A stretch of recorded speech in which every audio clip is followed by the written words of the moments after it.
They are like modern-day mechanical dinosaurs in earth-shattering, iron-crushing displays of sheer power. These high-tech tools of destruction reach up with their monstrous claws and rip apart skyscrapers as if they were tinker toys. Jurassic jaws swallow hundreds of pounds of metal in one bite. Machines with insatiable appetites flatten whole cars in seconds.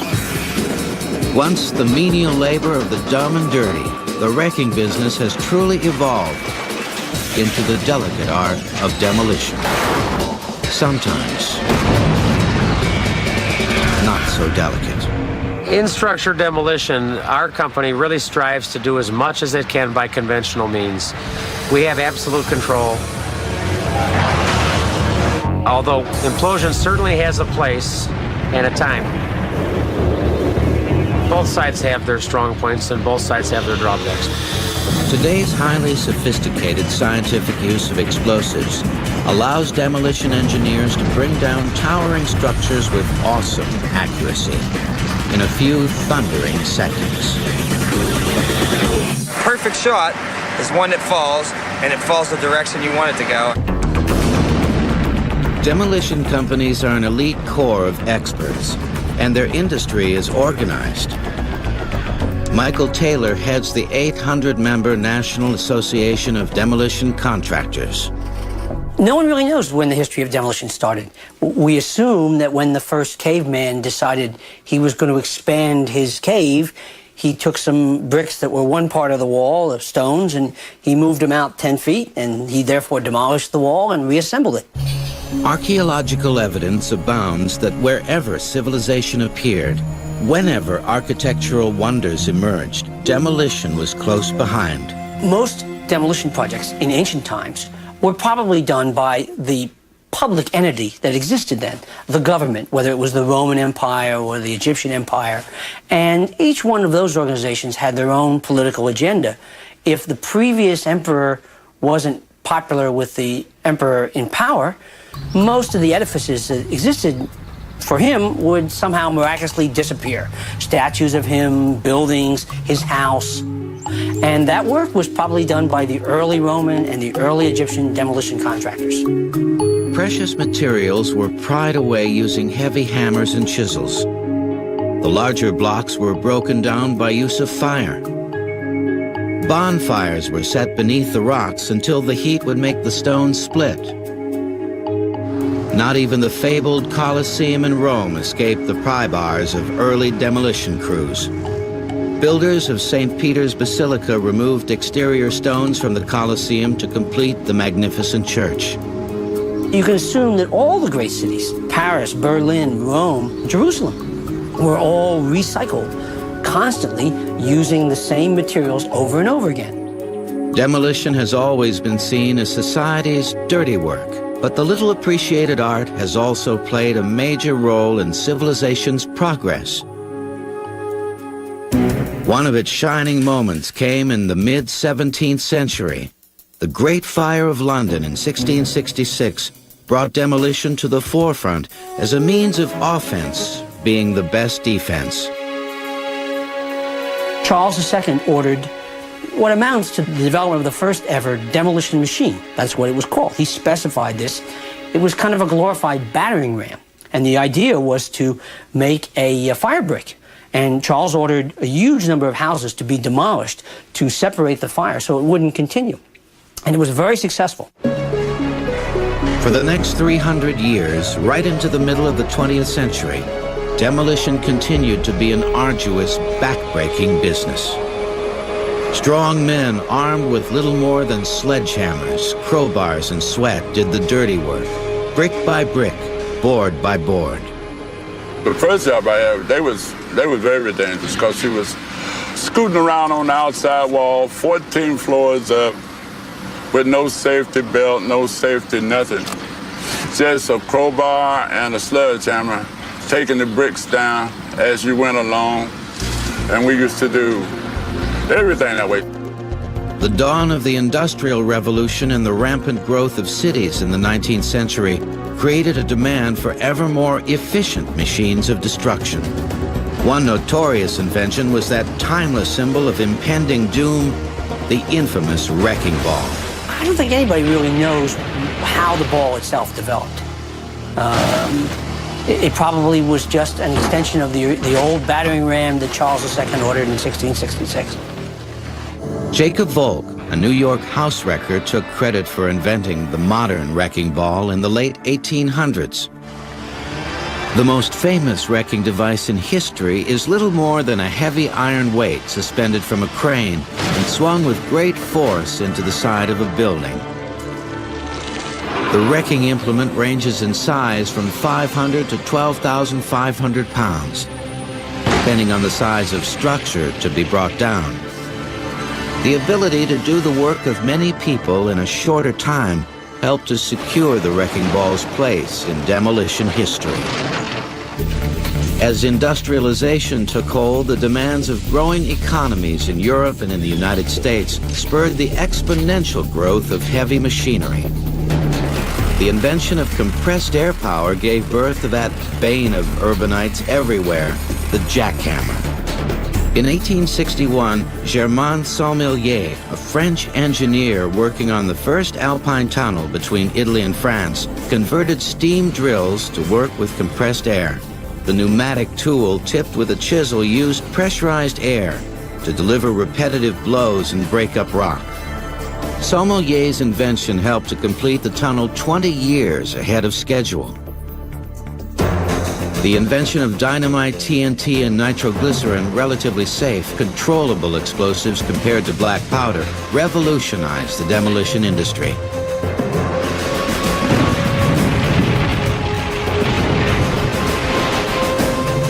Taking a cue from King Charles, the mayor of San Francisco used dynamite to demolish a swath of Victorian houses to stop the Great Fire that followed the earthquake of 1906. By the late 1920s, despite the rapid evolution of explosives and machines, demolition remained mostly a matter of muscle. The Depression demanded jobs, and demolition provided them. At this time, that work was very, very labor-intensive. The equipment was continuing to become more and more sophisticated, but even in the late 30s, early 40s, you still were involved with a lot of people with pickaxes and sledgehammers and shovels doing this work. Arnold Humphrey was one of those people. He started in the wrecking business when he was 15, 40 years ago. Humphrey has come a long way since then. Today, he's a supervisor with MCM Management, a major demolition company in Detroit. He's seen the business evolve firsthand. What's happened at the demolition since I started is progress and technology. When it used to be, it was just muscle, just bronze. You didn't need, if you was a big guy like me, I didn't ever have to really worry about a job. Safety wasn't much of a concern in the early days. It was really dangerous back then, but most of the time you never did even think about that part. Because wrecking was like kind of fun. They used to drop you so fast on the ball that you free fall, stop you about 2 feet from the ground, and you step off the ball. It was neat, it was nice. Those days may be gone, but demolition is an industry where experience, like Humphrey's, is highly valued. No matter how high-tech it gets, it's an art that never forgets. Next, espionage. Dangerous missions. Destroying the objective under enemy fire. Military demolition. There can be little question that throughout history, the biggest demolition contractors of all have been the armies of the world. And there's been no better proving ground for demolition materials, methods, and machines than war. Probably the biggest burst of construction equipment use came after the First World War. Obviously, the Germans and the British at the same time developed the tank. And these tracked pieces of equipment were used in military settings, and from them evolved the modern excavator. Many of the technologies that are currently used by the demolition industry were developed by the military during the Second World War. During the war, Demolition took on a distinctly different mission from the attack and overpower objectives of combat. Special demolition units were created strictly for the purpose of clearing the way for fighting forces and cleaning up in their wake. Since demolition units were first formed for the Normandy invasion and later for the handling of hazardous unexploded munitions in Europe throughout the war, their mission has proven every bit as hazardous as combat. Those first Army and Naval combat demolition units assigned to clear German obstacles from Omaha and Utah beaches to make way for the main invasion force suffered an appalling 40% casualty rate. Once ashore, demolition units destroyed enemy targets, took out key bridges, tore down damaged buildings, and cleared mines. Today, the descendants of those first demolition units make up an elite cadre within the armed forces, known as the Explosive Ordnance Disposal Units, or EOD. This Navy unit, based in Southern California, has the highly hazardous duty of demolishing unexploded ordnance, like bombs, missiles, landmines, and shells. That includes munitions that have outlived their shelf life and may have become unstable. Navy EOD supports the Department of Defense, warfighters such as SEALs, Rangers, Recon, with skilled technicians capable of rendering safe or neutralizing ordnance hazards presented to those warfighters. Vincent Vargas has been with EOD for 20 years, doing tours in Vietnam and the Middle East. I had the privilege of doing a lot of the cleanup after the Persian Gulf War. The Udari Range in Kuwait was subjected to one of the largest bombardments in history, which definitely left a lot of unexploded ordnance laying strewn about. While wars like Operation Desert Storm can be relatively brief, the task of finding and destroying unexploded ordnance can go on indefinitely. EOD teams are still at work in Kuwait, Bosnia, Vietnam, Eritrea, and Yemen. Well, after conflicts from 30 or 40 years ago, the mines, ordnance that was dropped, thrown, are still presenting a hazard today. They're being excavated and found by personnel, civilians. Some step on it, removes their legs. It's extremely hazardous due to the very nature of the job. First locating the ordnance, then disposing of it. One misstep could be disastrous. But any EOD technician will tell you the risks of the work are more than offset by the rewards. The satisfaction that comes from removing ordnance is knowing that somebody won't encounter this and endanger themselves or take their life. This is the Burro Canyon Demolition Range, a remote, windy area in the desolate high desert of California. In addition to their demolition duties, EOD personnel have to keep up on the characteristics of 16,000 types of explosive devices from armies around the world. Not the sort of knowledge you get from books. Chief Petty Officer and EOD Technician Master Kurt Van Wagener has been with the unit for 15 years.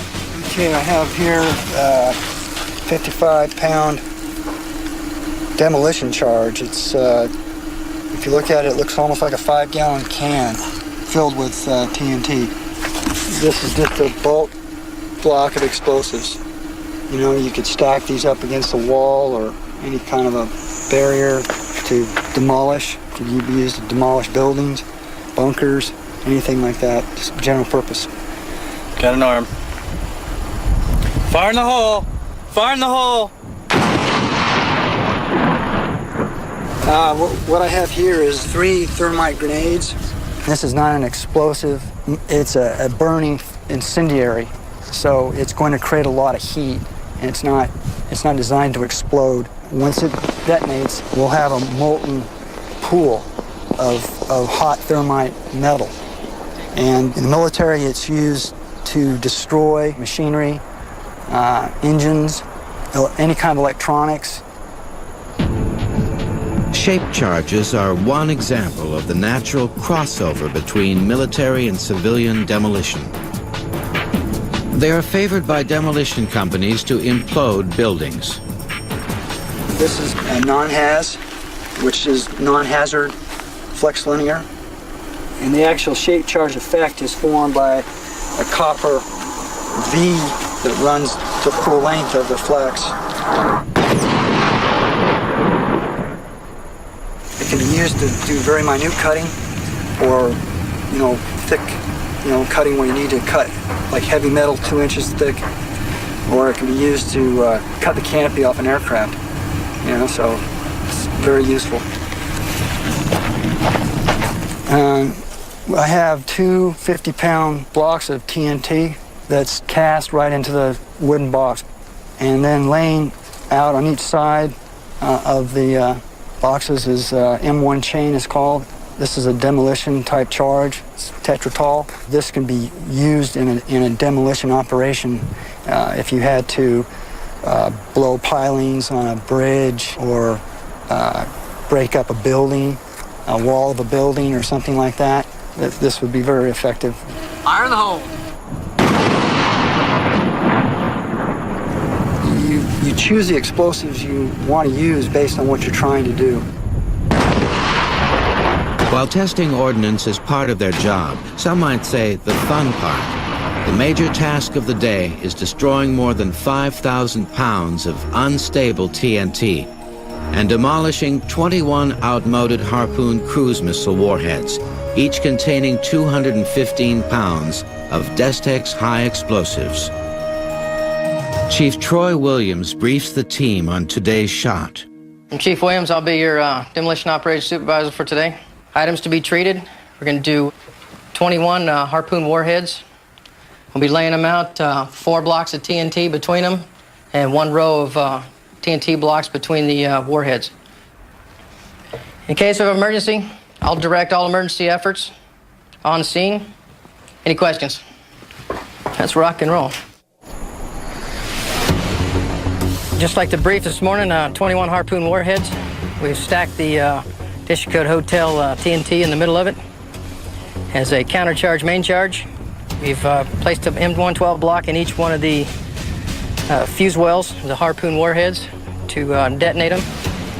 You can get the det cord coming out, and you see where we've capped them all in together for a simultaneous detonation. The TNT blocks have deteriorated into a dangerously unstable condition. The crystallized TNT is flammable. Made in the 40s. You can see where they pretty much had some bad stowage conditions, and TNT's come out and it's crystallized on the lid and all the seams of the wood and everything else, which makes them pretty dangerous. The time has come to set off the big one. The Harpoon missile warheads are lined up. The boxes of vintage TNT reeking of danger. 9,857 pounds of volatile high explosives in the desert sun. The team is in position as the countdown begins. 3, 2, 1. A successful shot, a hazard eliminated, and the mission of the EOD is fulfilled. Next, it's not just about blowing things up. Demolition has a crush on recycling. The work of demolition, until around the middle of the 20th century, was mostly manual labor. But after World War II, technology took on the heavy work. There was another development after the war that had a massive impact on the demolition industry: recycling. There was a high demand for metals: steel, iron, tin, copper, aluminum, and it cost less to reuse scrap than to mine new ore. Suddenly, there was new money to be made from old junk. Right now in this country, estimates are that about 135 million tons of demolition debris are generated every year. The volume of that material that is recycled continues to increase Estimates are it's up to about 40% of the total volume. Anything from rundown refrigerators to rusty pipes, file cabinets, water heaters, pots and pans, tricycles and tin cans, any metal that anybody wants moved can make its way to places like this. A1 Metal Recycling in Southern California. A1 is a busy place. Ben Wilcox is sort of a combination traffic cop and field commander, directing a steady stream of trucks.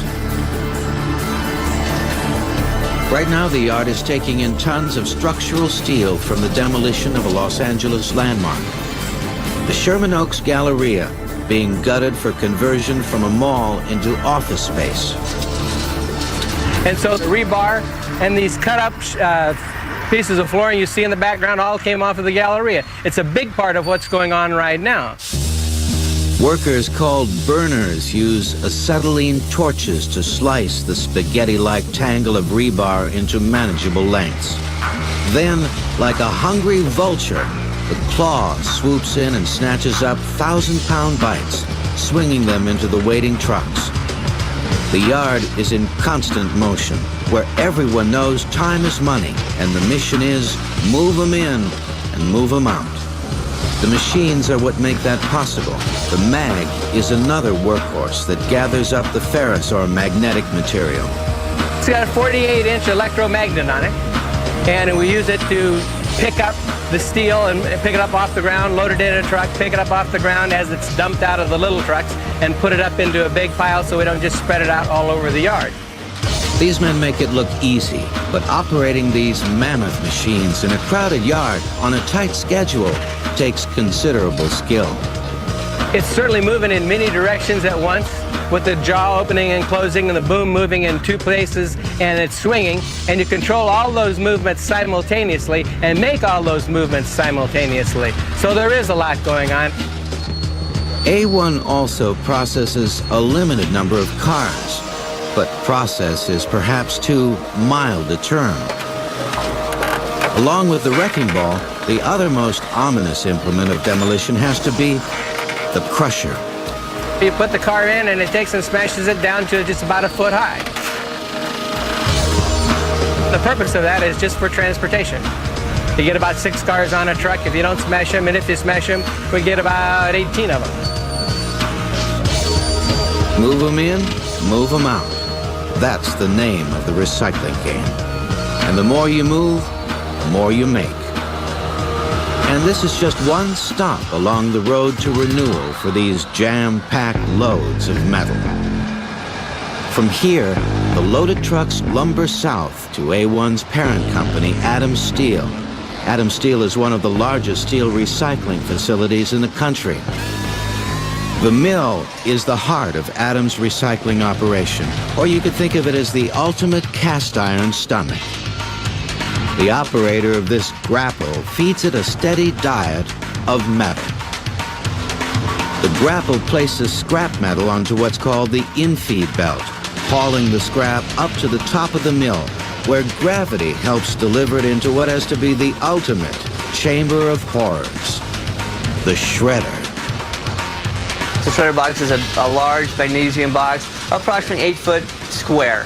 Inside this shredder box, there's 34 375-pound magnesium hammers swinging at 200 miles an hour, and they don't stop for anything.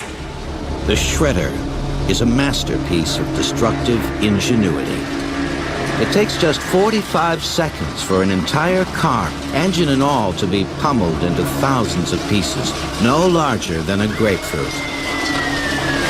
The material, now known as shreds, rides another conveyor along what could be considered an assembly line in reverse. Magnets sort out the ferrous material, which then pass along to a shed, where sharp-eyed pickers give it one last going over. The material, you'll see that what the pickers are pulling off is parts of car tires. The steel belt will stick with the magnet, but we don't want the rubber part of the tire. They'll pull off the copper coring from motors. The copper becomes magnetized inside of motors. They'll pull that out, or any other type of trash they got. pull along with the metal that didn't get separated by the magnetic separators. Finally, the mashed, sheared, shredded, and sorted bits drop into a pile. This is Adam's final product. From here, the shreds are shipped to mills, where they are melted down and cast into new products, such as rebar, rolled steel, or wire. New metal from old, and what once was waste is now a new resource.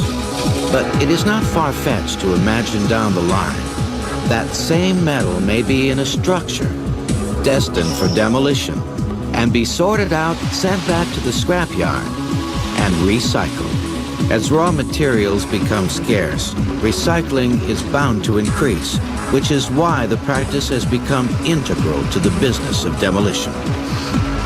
In Western Europe, they hope to mandate by the year 2010 that 100% of a building is recycled. In the United States, the industry continues to increase the volume of material that's recycled. There's no point in putting this material in a hole in the ground. There's money in it. It's good economic sense. It's good business. That's why the industry does it. Next, a demolition company makes an explosive statement.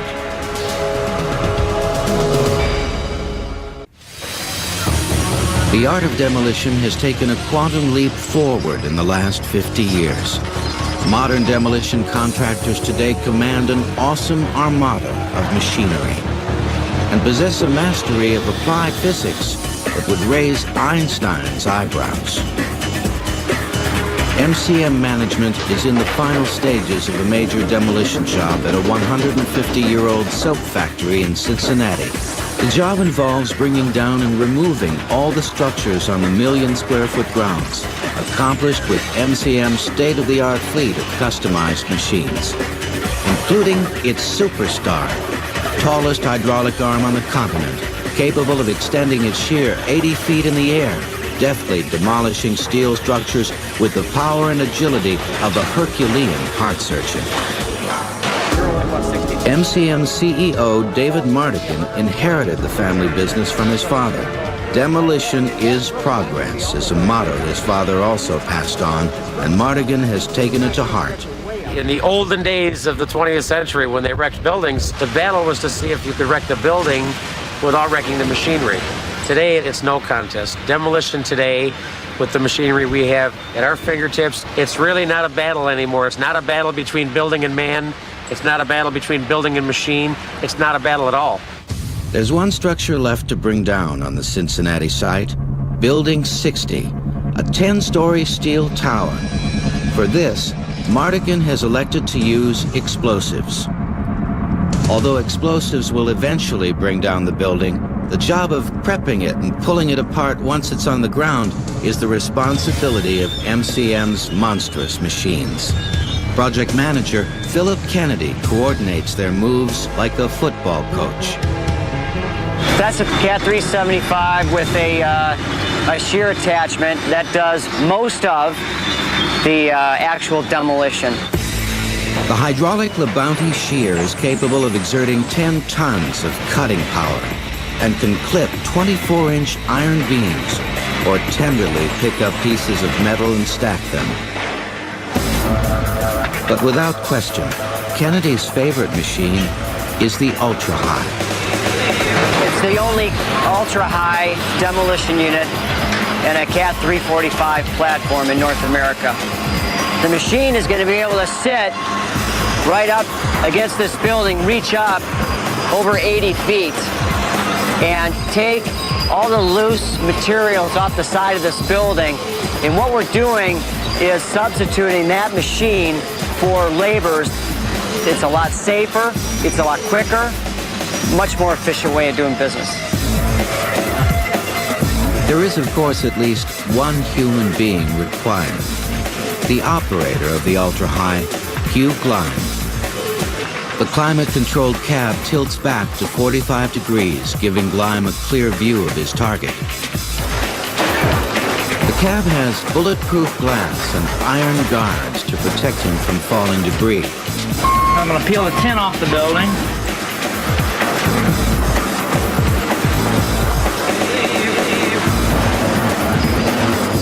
I'll snip it off.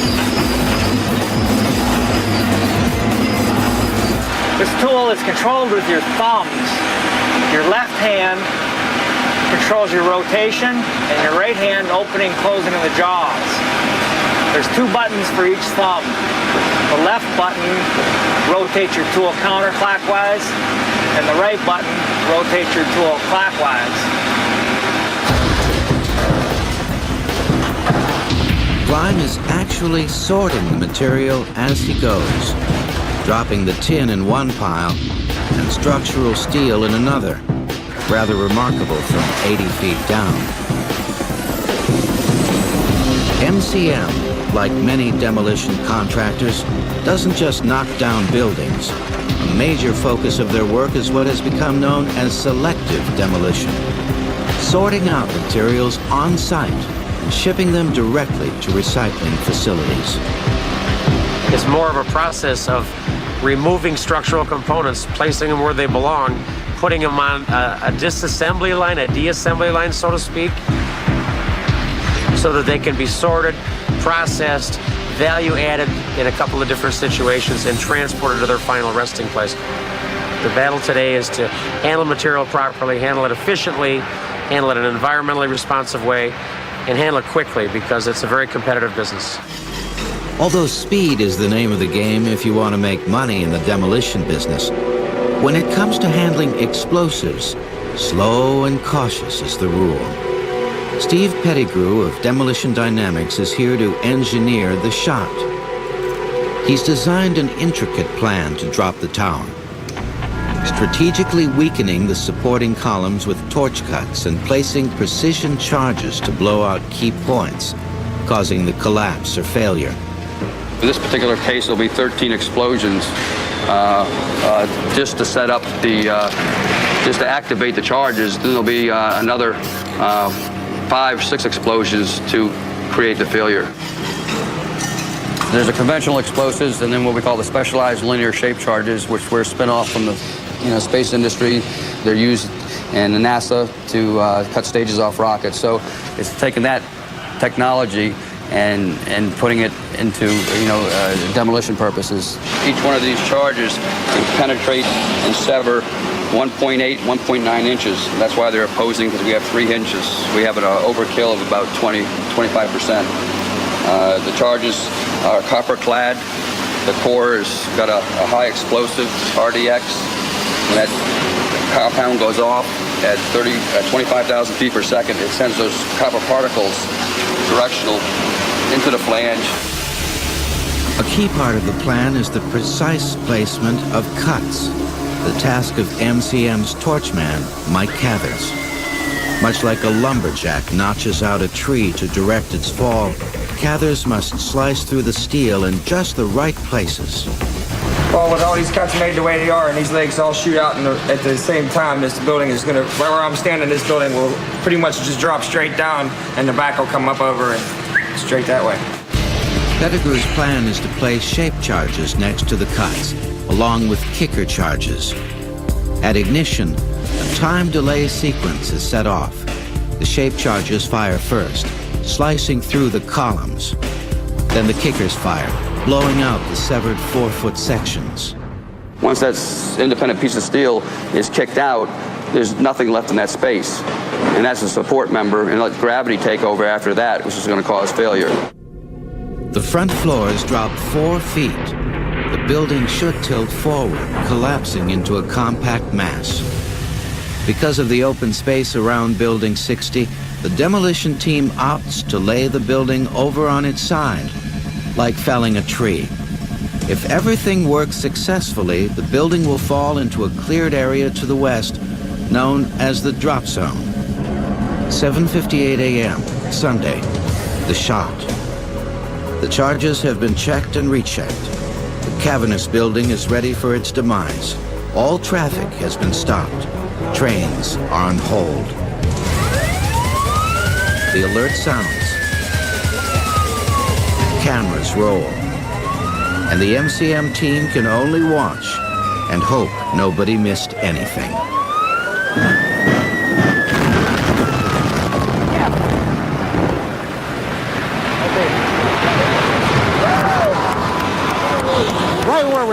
Yeah, baby! Yeah, baby! Nice job, baby! It went exactly as planned, an extraordinary accomplishment. When the dust settles, a few of the MCM crew explore the aftermath. The top of the tower lands just where it was supposed to, well short of the safety margin. The torch cuts and explosive charges work flawlessly. Okay, as you can see here, this is what your shape charge does right here. This was not cut with the torch. This is completely cut with an electrical shape charge. Pettigrew's planning paid off. Not only did he drop the building exactly where he said he would, but the cutting of key crossbeams caused it to flatten out, making the task of sorting and salvaging far safer, easier, and economical for MCM. We probably put 1,200 ton of building material on the ground in a very short period of time. Did it safely. There's no property damage, there were no injuries, and we don't expect either. But, it's nice when it happens. It's nice that it's over. We'll start tomorrow morning with the separation of building materials, and we will prepare and transport and recycle probably 98% of the building material from the structure. There really is something almost mythological about this work. Something deep, inexplicable, irresistible. Demolition is like, it's the bomb. It's really the best job I've ever had. I done worked in factories, hung fenders, shook out motors, machine shops, stamping plants, but I've always come back to demolition. Next, see how demolition contractors save lives. Perhaps no other event in American history more clearly defines what demolition is and what it is not than the bombing of the Frederick J. Murrah building in Oklahoma City. Demolition is not what Timothy McVeigh did, though he surely demolished a building. Demolition is what several Midwest demolition companies did, which was to speed their equipment to the site, put their considerable knowledge and skill to work, and make a major contribution to the rescue effort. Ben Cates was one of the first contractors at the Murrah building in Oklahoma City. He began working with the local officials there, the police department, fire department, to assess the damage and determine if they could rescue anybody out of that facility. His equipment was on site to begin that effort.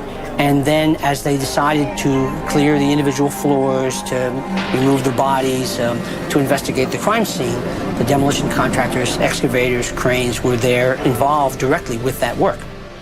Demolition contractors have been there on the countless occasions when disaster struck. In rescue situations, in earthquakes and other natural disasters, oftentimes a demolition contractor will bring his excavator to lift some of the debris out of the way so that the rescuers can try to find survivors under that debris. New challenges lay ahead too, environmental hazards and risks that have yet to be confronted head-on by society. The cleanup of hazardous waste sites has been a source of work for the demolition industry for many years, and now the government has developed a program to take what may amount to as many as 450,000 contaminated sites in this country. It can be everything from a gas station to an old dry cleaning facility that need to be cleaned up. That's the work of demolition contractors, the soil remediation, the general facilities decontamination work. Demolition contractors do that work. There are already a raft of safety regulations to protect demolition workers from hazardous materials, but nobody has yet figured out how the most hazardous material of all will have to be handled. In the United States right now, there are 108 nuclear power plants. A lot of those plants are reaching the end of their useful life before recertification. And many of the electrical utilities may decide they don't want to recertify the plant because it costs almost as much to recertify as it does to build a new plant. The demolition and removal of those plants, the nuclear and non-nuclear aspects of those plants, is going to be done by the demolition industry in this country. Demolition companies are also moving rapidly to the front lines of another environmental battle, the removal of potentially hundreds of dams throughout the country. More than 75,000 dams have been built on American rivers for reasons including water storage and electricity generation, many of them over the passionate protests of environmentalists. Now, the tide may be turning. The Federal Energy Regulatory Commission is refusing to relicense dams where environmental damage outweighs the benefits of hydroelectric power, which may unleash a torrent of dramatic demolitions. Demolition companies may become dam busters. The first dam to come down under the new order was Maine's Edwards Dam on the Kennebec River in July 1999. It was a simple enough job. A backhoe weakened the underpinnings of the gravel dam, and then a final notch in the concrete cap, and the river did the rest. Some demolition experts are even becoming more and more like their historic nemesis, the preservationists. The industry also salvages beautiful architectural pieces. The reuse of this material is a constant part of the things that the industry does. Jim Canfield is both a demolition contractor and a preservationist. They're going to tear a house down to the ground. I usually step in, they give me a week or whatever before the bulldozers come, and I just go in and strip everything out. I'll take the hinges, the doorknob, everything, and I take it apart piece by piece slowly so I don't break anything, and I save every screw, everything goes with it, and it even goes down to the old 2x4s. The old rough wood they used a long time ago is still strong and good today as it was back in 50, 60 years ago or more. And there's people out there that buy it. By saving it and salvaging, I'm keeping history going, keeping the past alive.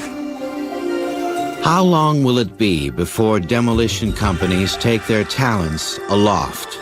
The economic incentive is already there, with billions of dollars worth of scientific refuse circling the globe, with their mechanical marvels already performing amazing feats on Earth.